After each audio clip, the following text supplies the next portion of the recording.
कहानी बिहार के कटिहार से सामने आई है। पेलू चंद का बेटा लवेदी सूरत में पीओपी का काम करता था और घर पर पैसे भेजता रहता था। इधर पत्नी पैसों से मौज उड़ाती थी, मगर एक रात लवेदी की पत्नी मोबाइल में 61-62 वाली फिल्म देख रही थी और अपने उंगली से 61-62 गेम को अंजाम दे रही थी। रात को बुढ़ा ससुर पेलू चंद जागा तो बहू के कमरे से बाहर आ रहे गेम की आवाजों को सुनने लगा। सुनते सुनते उसे रहा ना गया और वह रात 12 बजे बहू को देखने उसकी रूम की तरफ बढ़ा और खिड़की से झांकने लगा तो देखा बहू मोबाइल में 61-62 वाली फिल्म देख रही थी और अपने हाथों से 61-62 गेम खेल रही थी। ससुर देखकर उतावला हो गया और खिड़की से ही बहू को पुकारने लगा। जब बहू ससुर की आवाज सुनी तो देखी तो शर्म से पानी पानी हो गई और गेम खेलना बंद कर दी। तभी बोली, क्या बात है? वह बोला, दरवाजा खोलो। बहू जैसे ही दरवाजा खोली ससुर घर के अंदर गया और दरवाजा बंद करके उसके बेड पर जाकर बैठ गया और बहू के कंधे पर हाथ रखते हुए बोला, अकेले अकेले गेम खेलने में संतुष्टि नहीं मिलती, कोई पार्टनर होना चाहिए। अगर तुम चाहो तो मैं तुम्हारे साथ 61-62 गेम खेल सकता हूँ। ऐसा कहना ही था कि बहू ससुर को नागिन की तरह लिपट गई और ससुर की भी जवानी फूट रही थी। दोनों बंद कमरे में 61-62 प्रोग्राम शुरू कर दिए और सारी रात दोनों का 61-62 गेम चलता रहा। ससुर पेलू चंद प्यासी बहू के जिस्म की प्यास बुझाकर उसे तृप्त कर दिया। अब बहू और ससुर का प्रेम प्रसंग जारी हो गया और कई महीनों तक दोनों का प्रेम प्रसंग चलता रहा। मगर एक दिन प्रेम प्रसंग में ग्रहण लग गया। बहू की छोटी बहन अचानक आ गई और बोली, दीदी आपके घर घूमने आई हूँ, आपकी बहुत याद आ रही थी। और वह पेलू चंद के घर एक हफ्ते रुक गई। इधर ससुर बहू से मिलने के लिए बेताब हो रहा था। जब उसे बर्दाश्त नहीं हुआ तो वह रात 12 बजे अंधेरे का फायदा उठाकर बहू के कमरे में पहुँच गया और सोचा कि पहले बहू को जगाऊंगा, फिर उसे अपने बिस्तर पर ले जाऊंगा और फिर 61-62 प्रोग्राम शुरू करूंगा। मगर अंधेरे में बहू समझकर बहू की छोटी बहन के बगल जाकर लेट गया।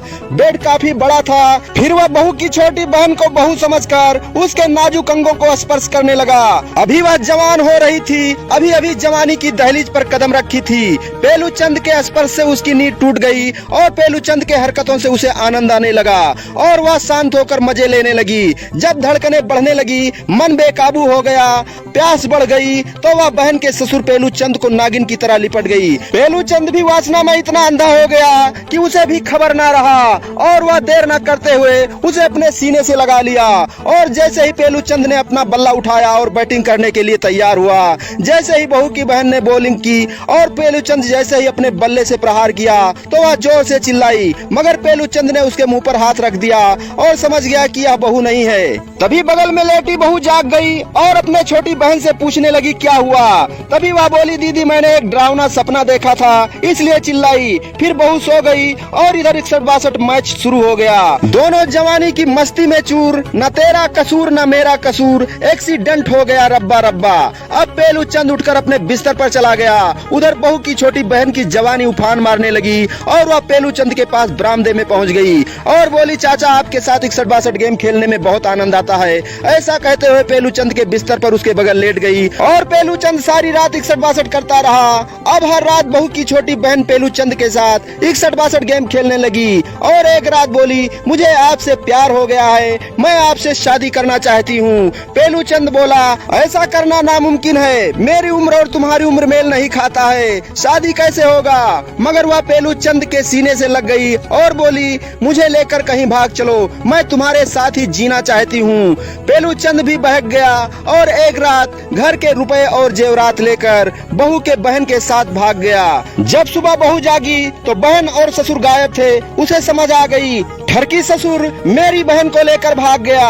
फिर वह अपने पति के पास फोन लगाई और सारी बात बताई। उसके बाद अपने मायके वालों को भी बताई। फिर मायके वाले पेलू चंद के नाम से FIR किए। फिलहाल पुलिस पेलू चंद को ढूंढने में कामयाब हो गई और दोनों को थाने पर पेश किया गया। तो लड़की बोली, मैं पेलू चंद के साथ ही रहना चाहती हूँ। और पेलू चंद बहू के बहन को लेकर घर आ गया और मंदिर में शादी कर ली और फिर घर में रहने लगा।